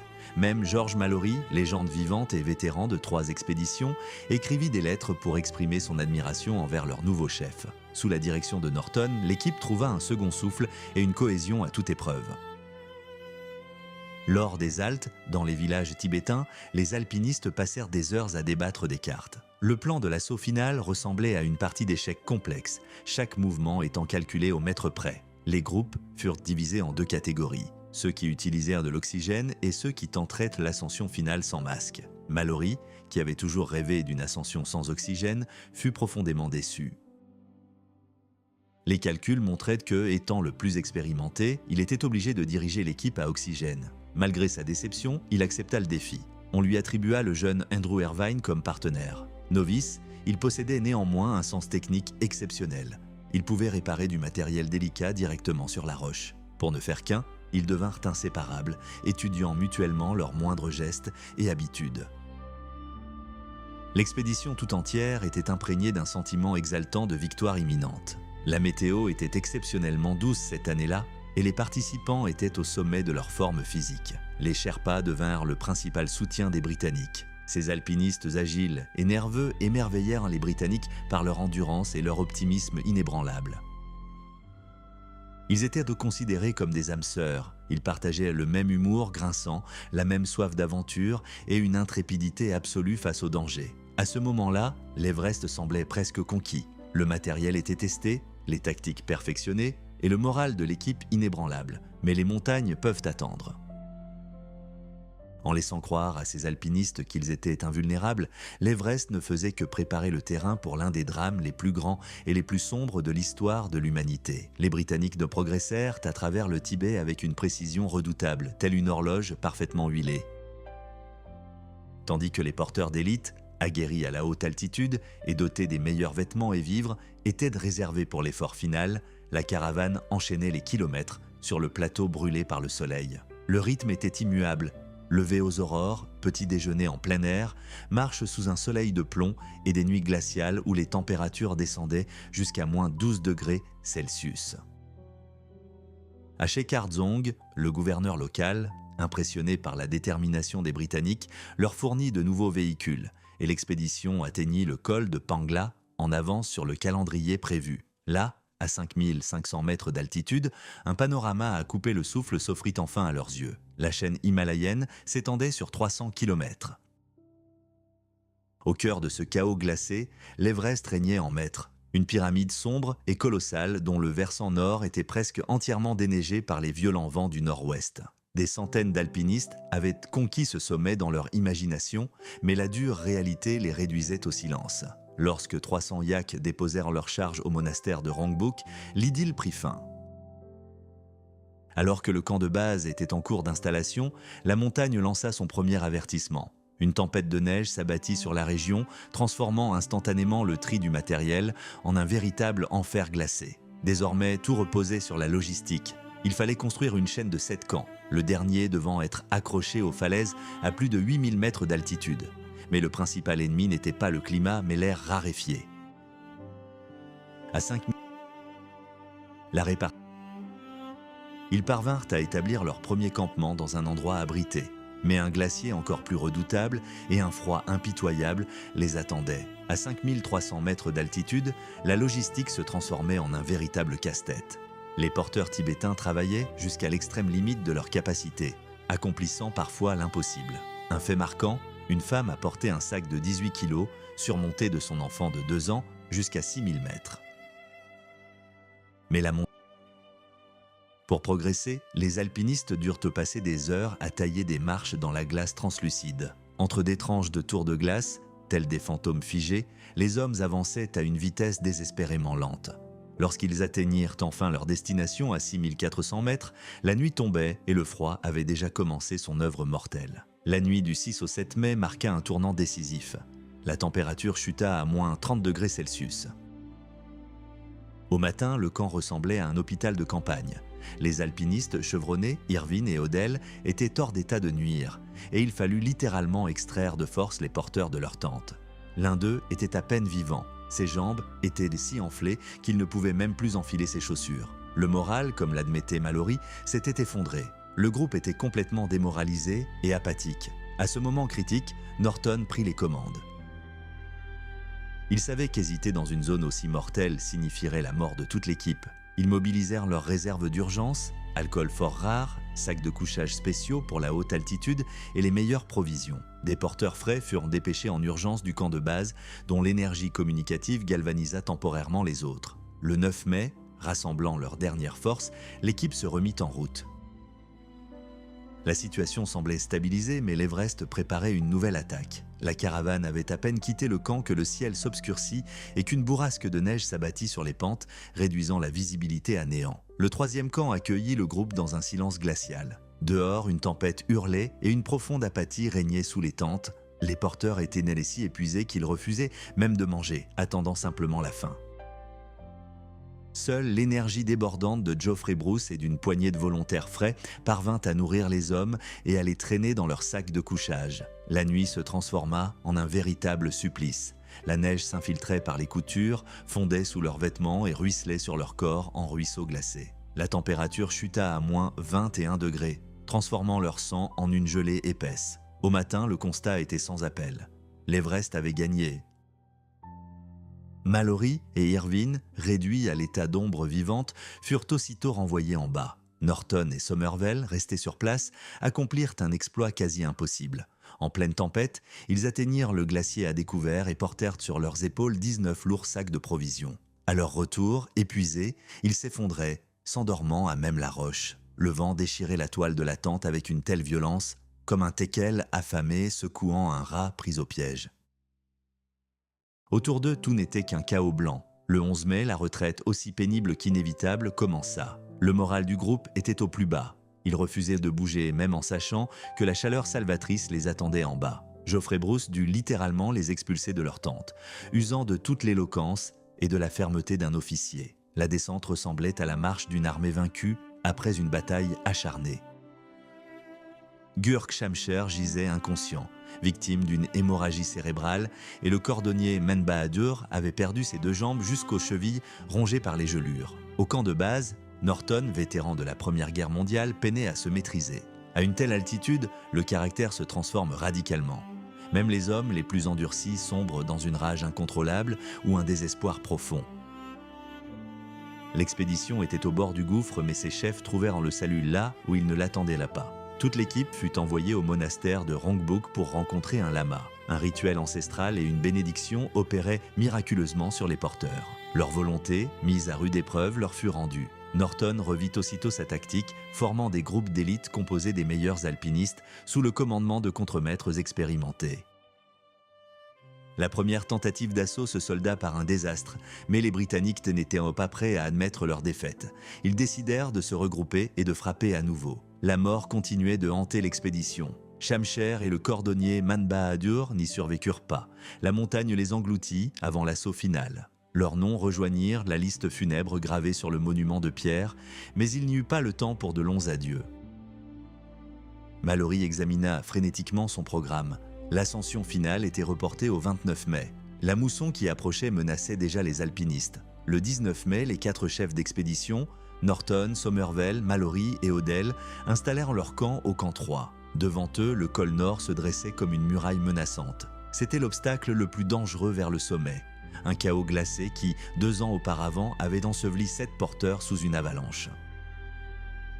Cette fois-ci, les chutes de neige avaient été encore plus abondantes et le froid inhabituel avait transformé la pente en un piège redoutable. Les rangs des alpinistes continuèrent de s'éclaircir. Somervell, épuisé par une insolation, ne put suivre le rythme et dut rebrousser chemin. Le sort de l'expédition reposait désormais sur les 3 hommes restants. Pour éviter les zones à risque d'avalanche, ils décidèrent de s'attaquer à une immense crevasse glaciaire, espérant y trouver refuge. La fameuse cheminée, une étroite tranchée verticale de glace bleue et lisse, bloquait le passage. À ce moment critique, Mallory fit preuve de toute son habileté. Il ouvrit la voie, repoussant les limites de l'endurance humaine. À près de 7000 mètres d'altitude, chaque mouvement se transformait en une gymnastique exténuante. L'air lui manquait cruellement et la neige poudreuse sous ses pieds menaçait à tout instant de masquer le fond abyssal de la crevasse. Les 60 derniers mètres étaient les plus terrifiants. La pente était abrupte, la couche de neige formant un angle critique. Un seul faux pas, et toute la couche s'effondrerait, entraînant les hommes dans le vide. Mallory, les nerfs à vif, taillait méthodiquement des marches dans la croûte semi-glacée, tandis que ses compagnons l'assuraient depuis le bas, s'attendant à un désastre à chaque instant. Après une demi-heure d'efforts exténuants, ils atteignirent enfin une étroite corniche. L'endroit était baigné de soleil et parfaitement protégé du vent glacial d'ouest. Le camp 4 était établi. Cependant, il ne restait aucune trace des précédents campements. L'Everest avait effacé toute trace de présence humaine. Le camp 4 avait été reconquis. Mais l'Everest ne pardonne pas les victoires. L'étroite plaque de glace offrait à peine la place nécessaire aux minuscules tentes. Épuisés, Mallory et Odell dégageaient un passage jusqu'au col tandis que Norton plantait des piquets pour les cordes de sécurité sur la section la plus dangereuse. Le travail était terminé, mais au retour, l'épuisement faillit tourner au drame. Mallory ouvrait la marche, sans corde. Soudain, le pont de neige sous ses pieds s'effondra. Il tomba dans une crevasse cachée, plongeant instantanément dans l'abîme. Des blocs de neige s'abattirent d'en haut, lui obstruant la bouche et l'empêchant de respirer. La vie de Mallory ne tenait qu'à un fil. Seul le piolet dans sa main droite, qui s'était miraculeusement accroché au bord glacé de la crevasse, le maintenait en vie. Un vide noir s'ouvrait sous ses pieds. Il cria à l'aide, mais ses compagnons derrière lui étaient trop absorbés par leur propre lutte contre la pente pour l'entendre. Aveuglé et suffoqué, Mallory fut contraint de se frayer un chemin seul, creusant littéralement des marches dans la glace dure comme de l'acier. Le groupe revint au camp dans un désarroi complet. Mallory était en proie à une toux stridente, sa tête lui faisait atrocement mal et le sommeil ne le soulageait pas. Mais l'expédition ne pouvait pas attendre. Un second groupe, composé de Somervell, Irvine et Gazard, fut appelé en renfort. Ils étaient reconfrontés à une tâche impossible. Hisser de lourds sacs à dos le long d'une paroi de glace abrupte dans un froid glacial, afin de fournir aux porteurs tout le nécessaire à leur survie. Le temps, d'abord clément, se transforma rapidement en un véritable enfer. La température chuta à moins 31 degrés Celsius. À 6500 mètres d'altitude, ce n'est pas seulement un froid glacial, c'est physiquement éprouvant. L'air raréfié transformait chaque mouvement en torture et la fine toile de la tente en un tombeau de glace. Le 23 mai apporta une accalmie trompeuse. Gazard tenta de faire descendre le groupe, mais la montagne se déchaîna à nouveau. La neige fraîche rendait les pentes extrêmement dangereuses pour les avalanches. Lorsque Gazard atteignit enfin le camp inférieur, il ne restait que 8 personnes derrière lui. 4 porteurs étaient restés là-haut, coupés du monde. 2 d'entre eux souffrirent de graves gelures, les autres étaient paralysés par la peur du vide. Norton savait que les hommes étaient condamnés s'ils ne tentaient pas un sauvetage désespéré. Mais le moindre pas sur cette pente pouvait déclencher une avalanche en une fraction de seconde. Edward Norton se trouvait face à un choix impossible. La raison lui soufflait que le risque était injustifié. Tenter de secourir 4 porteurs à une telle altitude risquait de coûter la vie à tout le groupe et d'anéantir définitivement leur rêve d'atteindre le sommet. Un chef raisonnable aurait pu juger acceptable le sacrifice de quelques vies pour une cause plus grande. Mais pour Norton, c'était hors de question. Abandonner ses hommes sur le versant glacé revenait à perdre la bataille contre la montagne avant même le début de l'assaut décisif. Le 24 mai, lorsque le gel relâcha momentanément son emprise, Norton, Mallory et Somervell apparurent sur le versant. Ils formaient une équipe d'ombre, loin d'être des athlètes. Épuisés par l'altitude, les poumons déchirés par une quinte de toux, ils se frayaient un chemin à coups de griffes dans la neige qui leur arrivait par endroits à la taille. Chaque pas était une lutte pour respirer, mais ils gravissaient avec acharnement ce labyrinthe vertical suffocant dans l'air glacial. Au point le plus dangereux, à seulement 60 mètres de leur destination, le désastre les attendait. La corde de 60 mètres qu'ils traînèrent avec tant de peine s'avéra trop courte. Il restait encore 9 mètres de pente abrupte et dangereuse à parcourir pour les hommes bloqués sur la crête. Il n'y avait pas une seconde à perdre. Le crépuscule approchait. Somervell prit une décision risquée. Les porteurs allaient devoir traverser ce passage mortel sans corde de sécurité. Les 2 premiers réussirent à traverser. Mais lorsque les autres s'avancèrent, la pente sous leurs pieds s'anima soudain. Une couche de neige se détacha et les deux disparurent instantanément dans un nuage de poussière blanche emportés vers le précipice. Les secondes de silence leur parurent une éternité. Mais un miracle se produisit. Une épaisse couche de neige, juste au-dessus du vide, les arrêta. Somervell l'accomplit alors ce qui allait devenir l'exploit de l'alpinisme.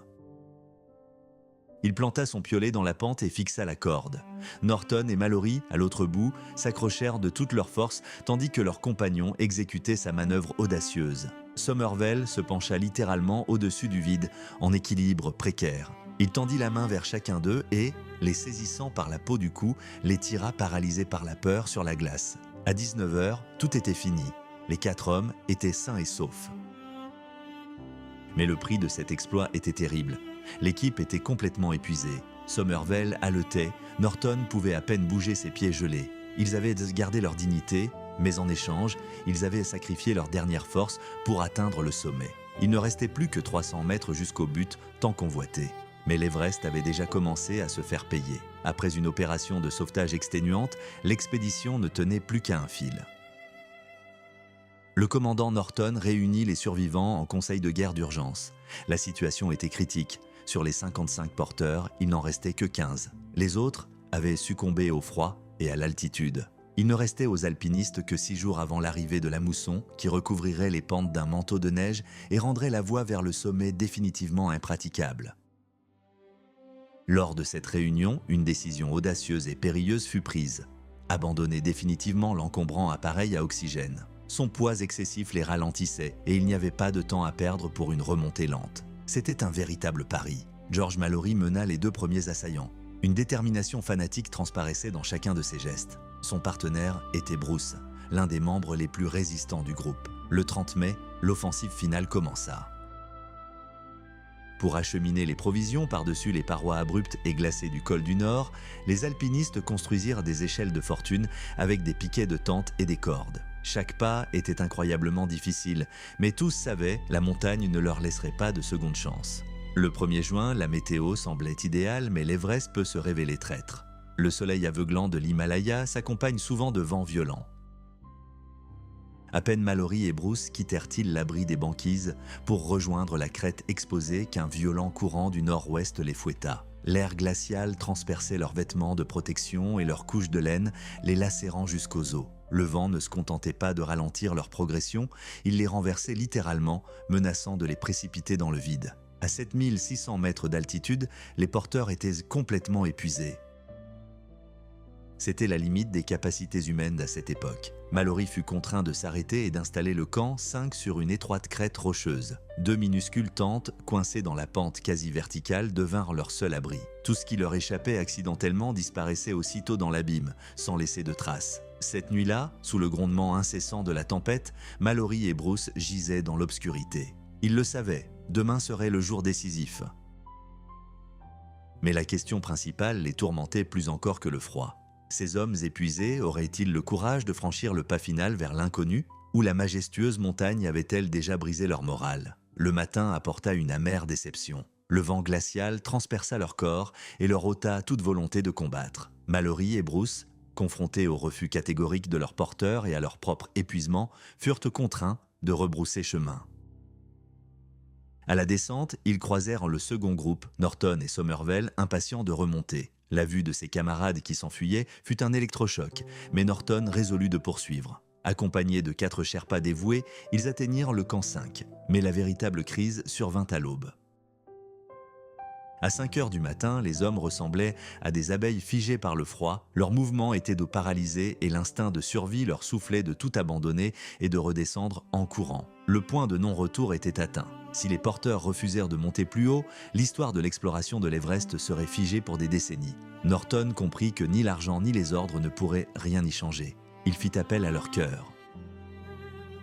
Il leur décrivit la gloire éternelle et leur promit que leur nom serait inscrit en lettres d'or dans l'histoire du monde. Cette bataille morale fut gagnée. Les 3 volontaires, surmontant la douleur et la peur, se relevèrent et s'avancèrent dans la zone de mort. L'ascension se transforma en une épreuve exténuante. Le schiste mouvant s'effritait sous leurs pieds, l'air raréfié leur brûlait les poumons et Somervell était pris d'une quinte de toux douloureuse.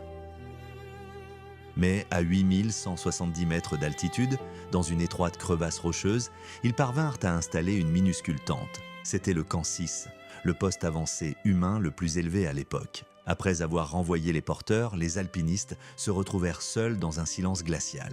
Cette nuit-là, ils prouvèrent l'impossible. Il est possible de dormir et même de se reposer à une altitude aussi vertigineuse. Cette découverte leur insuffla un espoir de réussite. Le 4 juin les accueillit sous un ciel d'azur et un soleil radieux. Leurs forces les abandonnaient, leur corps était épuisé par des semaines de lutte, mais il n'y avait nulle part où reculer. À l'aube, Norton et Somervell lancèrent l'assaut final. Devant eux s'étendèrent les derniers centaines de mètres jusqu'au toit du monde. Le 4 juin, 6h30 du matin. L'assaut final commença par un incident malheureux. Le bouchon d'un thermos sauta, répandant la précieuse boisson chaude sur leur équipement. Les alpinistes durent même perdre du temps et leur dernière force à faire fondre la neige. Finalement, Norton et Somervell émergèrent. Ils tournèrent à droite, s'abritant du vent derrière une crête rocheuse, mais se retrouvèrent ainsi dans une ombre glaciale. Le soleil ne les toucha qu'une heure plus tard, alors qu'ils étaient déjà transis de froid. À 8200 mètres d'altitude, ce fut un véritable enfer. Norton tremblait tellement qu'il soupçonnait sérieusement le paludisme, malgré ses 7 couches de laine et son épais coupe-vent. Sa vision se brouillait. Il voyait 2 chemins et ne savait plus où poser le pied. Somervell souffrait encore davantage. Sa gorge, brûlée par l'air sec et raréfié, était secouée par une toux douloureuse. Tous les 20 mètres, il devait s'arrêter. Un seul pas exigeait désormais jusqu'à 10 respirations profondes. Vers midi, à 8500 mètres d'altitude, Somervell, à bout de force, était à bout de souffle. Il sentait qu'un dernier effort lui serait fatal. Il fit signe à Norton de continuer seul, tandis qu'il attendait sur la corniche ensoleillée. Norton poursuivit sa route. Une crevasse gigantesque se dressait devant lui, le grand couloir. Les pentes y ressemblaient à un toit de tuiles glissant, des dalles lisses plongeant vers l'abîme et recouvertes d'une neige traîtresse. Un seul faux pas, et la chute dans le gouffre serait inévitable car il n'y avait plus aucun abri. À 13h, Norton fut pris de panique. Il lui restait moins de 300 mètres jusqu'au sommet, mais sa vision était presque brouillée et son corps refusait d'obéir. À 8572 mètres, il prit la décision la plus difficile de sa vie et fit demi-tour. Plus tard, les experts concluraient que leur échec n'était pas dû à un manque de volonté. Leurs forces avaient été mises à rude épreuve une semaine auparavant lorsqu'ils avaient risqué leur vie pour secourir des porteurs bloqués sur le versant. Les alpinistes avaient choisi la loyauté envers leurs camarades plutôt que la gloire personnelle et ce prix fut celui de l'Everest. Norton et Somervell se trouvaient là où aucun homme n'avait jamais mis les pieds. À 8500 mètres d'altitude, les géants de l'Himalaya paraissaient minuscules, et les glaciers sinueux n'étaient que de simples ornières sur une route enneigée. L'air était si pur que la courbure de la Terre se dessinait nettement à l'horizon. Somervell écrira plus tard que tout autour était baigné d'une lumière divine. Mais, à une telle altitude, le cerveau fonctionne différemment. En raison du manque d'oxygène, les alpinistes ne ressentaient ni euphorie ni tristesse. Ce n'est qu'en redescendant au col nord et en voyant les visages joyeux de leurs compagnons que la terrible réalité les frappa. C'était un échec total. Ils avaient perdu un combat loyal. La montagne s'était montrée plus forte et l'air raréfié rendait tout simplement la respiration impossible. L'histoire aurait dû s'arrêter là. Mais pas pour George Mallory. La rage bouillonnait en lui. Il n'était pas seulement un alpiniste, mais aussi un artiste qui ne pouvait se résoudre à abandonner une toile inachevée. Mallory incarnait littéralement l'idée de conquérir l'Everest. Pour lui, partir maintenant reviendrait à s'arracher une partie de son être. Il décida de porter un dernier coup, un coup désespéré. Mallory n'avait jamais été un grand fan du matériel d'oxygène, le jugeant encombrant et peu fiable. Mais à présent, c'était sa seule chance. Il choisit Andrew Irvine, 22 ans, comme partenaire plutôt que l'expérimenté Odell. Pourquoi ? Irvine était un génie de la mécanique. Il pouvait littéralement réparer sur le champ les bouteilles d'oxygène capricieuses qui tombaient constamment en panne à cause des variations de température. Mallory était convaincu que cette combinaison, le savoir-faire technique d'Irvine et sa propre volonté de faire, serait la clé du succès. Aujourd'hui, nous comprenons à quel point cette erreur fut fatale. Le matériel lourd ne faisait qu'entraver leurs mouvements, et Odell, resté avec l'équipe de soutien, était alors en bien meilleure forme physique. Mais Mallory l'ignorait. Il ne voyait que le sommet qui se dressait devant lui, luisant sous les rayons du soleil glacial. Le 8 juin, 2 minuscules points commencèrent leur ascension vers l'éternité. Ils pénétrèrent dans la zone de la mort, armés seulement de fer fragile et d'une obstination incroyable, sans se douter que leur nom allait devenir les plus grandes légendes du XXe siècle. Pendant qu'Irvine réparait frénétiquement son matériel défaillant au camp, le Col Nord était le théâtre d'une véritable dévastation. Le 4 juin, Norton et Somervell redescendirent de cet enfer de glace. Le spectacle était terrifiant. Somervell avait la gorge brûlée et peinait à respirer, tandis que Norton était complètement aveuglé par l'éclat intense de la neige de haute altitude. Ils avaient atteint une altitude record, mais l'Everest les avait anéantis. Pour Mallory, en revanche, la défaite des autres ne faisait qu'attiser son propre fanatisme.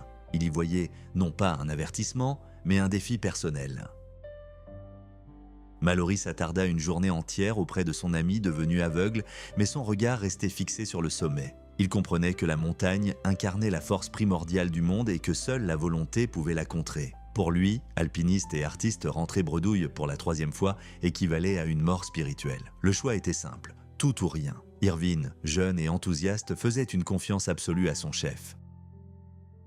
Le matin du 6 juin, après une brève poignée de main avec Norton, devenu aveugle, ils entamèrent l'ascension décisive. Ils étaient accompagnés de 8 porteurs transportant des provisions et de lourdes bonbonnes d'oxygène.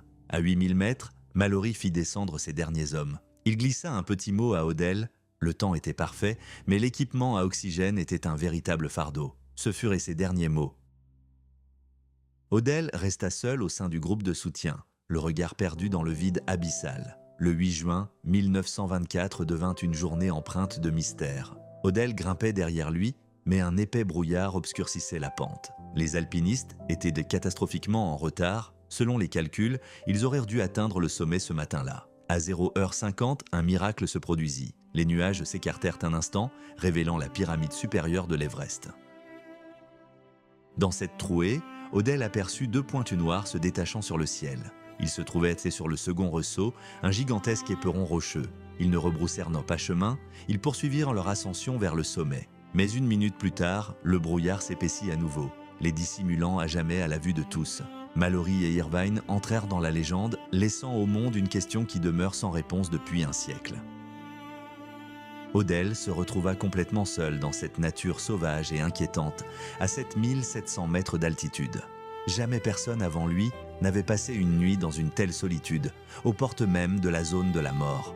Au coucher du soleil, les sommets gigantesques se teintèrent d'un rose délicat et au-dessus de lui, des étoiles scintillantes comme des diamants brillaient dans le ciel saphir. Mais cette beauté majestueuse ne faisait que souligner son isolement terrifiant. Le matin du jour décisif, Odell se mit en route. Il marcha vers le camp 6, le long de dalles de glace abruptes. Le calcaire ancien craquait sous ses pieds, témoin silencieux qu'autrefois, le sommet de l'Everest était un fond océanique. Tandis qu'il grimpait, d'épaisses volutes de brouillard commencèrent à remonter les pentes. Odell espérait désespérément que Mallory et Irvine avaient déjà gravi les derniers mètres et se trouvaient au sommet du monde. À 2h de l'après-midi, il atteignit le camp 6. La minuscule tente, solitaire et plaquée contre la falaise, l'accueillit dans un silence de mort. À l'intérieur, un désordre indescriptible régnait, mêlant vêtements de rechange et bouteilles d'oxygène. Aucun mot, aucune trace de passage récent. À cet instant précis, le temps se gâta soudainement. Le vent hurla et une neige épaisse et aveuglante se mit à tomber. L'anxiété se mua en alarme. Odell savait que ses amis ne trouveraient pas le campement dans cette tempête. Il s'aventura de nouveau dans cet enfer de glace et grimpa encore plus haut. Enveloppé d'un épais brouillard blanc, il siffla et entonna des chants de montagne à plein poumon, espérant que le vent porterait son appel jusqu'à Mallory et Irvine. Il resta à l'abri d'un rocher, écoutant le grondement des éléments jusqu'à ce que le froid intense l'engourdisse. Lorsque la tempête s'apaisa soudainement, le soleil inonda de nouveau la face nord. Les falaises se détachaient, nettes et acérées, mais pas un mouvement. La montagne était déserte. Odell se trouvait face à un choix déchirant. Il voulait rester et attendre, mais la tente n'était assez grande que pour 2. Passer la nuit à une telle altitude, sans abri, signifiait une mort certaine. Le cœur lourd, il entreprit la descente rapide. Odell glissait presque sur les pentes, jetant sans cesse des regards en arrière, espérant apercevoir 2 points mouvants sur la neige. Mais l'Everest demeurait silencieux. Ce n'est qu'au camp 4, en acceptant un thé chaud de ses compagnons, qu'il prit conscience de l'ampleur de la tragédie. Ses amis étaient dépassés à l'éternité, le laissant seul témoin de leur ultime ascension. Le soir laissa lentement place à la nuit, mais les pentes de l'Everest restaient étrangement désertes. Odell et Hazard scrutèrent l'obscurité jusqu'au dernier moment, espérant que le clair de lune, se reflétant sur les glaciers, les aiderait à retrouver le chemin du camp. Mais le matin du 9 juin n'apporta qu'un silence glacial. Ses jumelles ne détectèrent aucun mouvement près des minuscules tentes perchées là-haut. Odell comprit. Il n'y avait pas une seconde à perdre, il devait retourner immédiatement dans la zone de la mort. La nouvelle ascension se transforma en une lutte acharnée contre les éléments. Le vent d'ouest glacial les faisait littéralement tomber. La nuit au camp 5 vira au cauchemar. De violentes rafales menaçaient d'arracher les tentes de l'étroite corniche et de les précipiter dans le vide. Au matin, les porteurs d'Odell finirent par renoncer. Épuisés par le mal de l'altitude, ils rebroussèrent de chemin, laissant Odell seul face aux géants. À plus de 8000 mètres d'altitude, il progressait avec acharnement dans l'air raréfié. L'appareil à oxygène ne lui apportait qu'un maigre soulagement. Le rythme respiratoire d'Odell était si rapide qu'il aurait étonné n'importe quel athlète professionnel. Finalement, il atteignit le camp 6. La tente était toujours là, telle qu'il l'avait laissée la veille. Personne à l'intérieur. À cet instant, une terrible certitude le frappa. Mallory et Irvine n'étaient pas revenus. Odell passa encore 2 heures à arpenter la crête rocheuse, luttant contre le ciel qui s'assombrissait et les rafales de vent. C'était comme si l'Everest avait refermé ses portes, dissimulant sa proie. Comprenant qu'il était vain de chercher seul, il traîna 2 lourds sacs de couchage sur le versant enneigé et les disposa en forme de T. Ce signal tragique, visible de loin par ses compagnons en contrebas, ne signifiait qu'une chose, il n'y avait plus d'espoir. Après avoir récupéré la boussole de Mallory et l'appareil brisé d'Irvine, Odell contempla une dernière fois le sommet. La montagne le dominait d'un regard froid et indifférent. Il ressentit l'attrait fatal de ce sommet. Il épuise les forces jusqu'à la dernière goutte et éteint les dernières étincelles de courage avant de l'engloutir à jamais. Le plus grand mystère du XXe siècle demeure irrésolu. Ont-ils atteint le sommet ? Odell les a vus pour la dernière fois à 13 heures, 2 points noirs se détachant sur le ciel. Ils étaient catastrophiquement en retard à des centaines de mètres de leur destination et une tempête faisait déjà rage autour d'eux. Était-ce une victoire triomphale au prix de leur vie ou un effondrement à un pas de leurs rêves ? L'Everest a gardé son secret, faisant d'Odell le seul témoin vivant de ce drame. Odell scruta attentivement le brouillard. Il remarqua que les falaises étaient recouvertes de neige fraîche, rendant chaque pas extrêmement pénible. De plus, l'encombrant appareil à oxygène, que Mallory avait décrit dans ses notes comme un fardeau infernal, fonctionnait sans cesse. À 12h15, ils se trouvaient à environ 300 mètres de leur destination. Tout indiquait que, pour revenir vivants, ils devaient faire demi-tour au plus tard à 16h. Mais Odell remarqua qu'ils avançaient à toute vitesse, dévalant la pente à toute allure pour rattraper le temps perdu. Une vitesse de 90 mètres par heure à une telle altitude paraissait incroyable, mais la soif de victoire les poussait en avant. Devant eux se dressait la légendaire seconde cataracte, une falaise abrupte, et, au-delà, la pyramide finale. Pour l'expérimenter Mallory, ces obstacles n'étaient pas insurmontables. Le véritable piège résidait dans l'attrait fatal du sommet lui-même. Il ne restait plus que 200 mètres jusqu'au sommet. L'horloge affichait 4. Mallory, obsédé par cette montagne depuis des années, pourrait-il se résoudre à faire demi-tour à un pas de son rêve ? Le jeune Irvine pourrait-il renoncer à la victoire ? Très probablement, à cet instant, la raison humaine céda la place à la folie. Odell resta convaincu jusqu'à la fin de sa vie. Ils avaient atteint le sommet.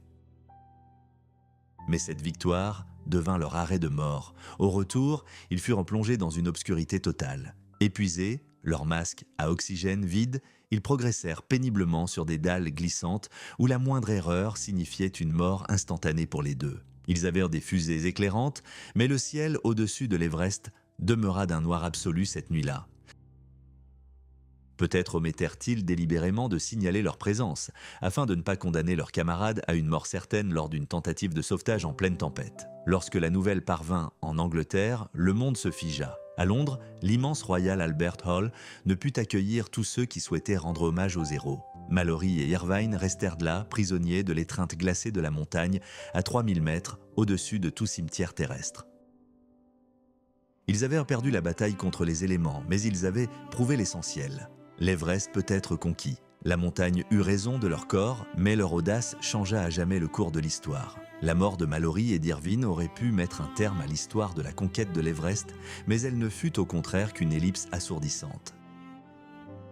On aurait pu penser que ceux qui avaient de frôler la mort, qui avaient perdu des amis et dont le corps s'était figé à un pas du sommet, auraient dû oublier ce cauchemar à jamais. Pourtant, ce furent eux, épuisés et anéantis, qui furent les premiers à déclarer « Il faut rentrer ». Rebrousser chemin maintenant, ce serait trahir la mémoire des disparus. Les survivants envoyèrent des télégrammes incessants, même sur le chemin du retour, exigeant la préparation immédiate d'une nouvelle expédition. Cependant, les glaciers n'étaient pas les seuls obstacles auxquels les alpinistes étaient confrontés. Le gouvernement tibétain, alarmé par une série de tragédies, ferma ses frontières. Les lamas locaux ne comprenaient pas pourquoi les officiers britanniques prenaient d'assaut ce sommet imprenable année après année. Ils y voyaient un dangereux sacrilège. Les 13 alpinistes morts étaient un signe évident de la colère des dieux contre le Tibet. La montagne était protégée non seulement par les tempêtes de verglas, mais aussi par des barrières politiques. Mais la logique de l'histoire est inexorable. L'altitude de l'Everest demeure constante et la violence de ses vents a une limite physique. L'être humain, en revanche, évolue sans cesse. À chaque nouvelle tentative, nous en apprenons davantage sur la montagne. Chaque affleurement rocheux et chaque couloir périlleux sont cartographiés. Si, il y a un demi-siècle, 6000 mètres étaient de considérer comme la limite des capacités humaines, aujourd'hui, des hommes sont capables de travailler dans la zone de la mort à une altitude de plus de 8000 mètres. Considérons l'incroyable performance de Noël Odell. Son endurance frôlait le fantastique. Il a gravi à plusieurs reprises plus de 8000 mètres d'altitude lors de tempêtes terrifiantes en consommant presque aucun oxygène. Son exemple a prouvé définitivement que le corps humain est capable de s'adapter même au froid extrême et au manque d'air. Ce n'était plus un simple espoir, mais une certitude mathématique de victoire future. Un jour, le premier homme atteindra le sommet. Son nom résonnera à travers le monde, mais ce triomphe ne lui appartiendra pas seul. Dans son ombre se tiendront Mallory et Irvine, Norton et Somervell, ainsi que les légendaires Sherpas qui portèrent les camps jusqu'aux cieux sur leurs épaules. L'Everest n'accepte le défi que des plus forts d'esprit. La montagne peut vaincre les corps, mais elle est impuissante face à la volonté humaine.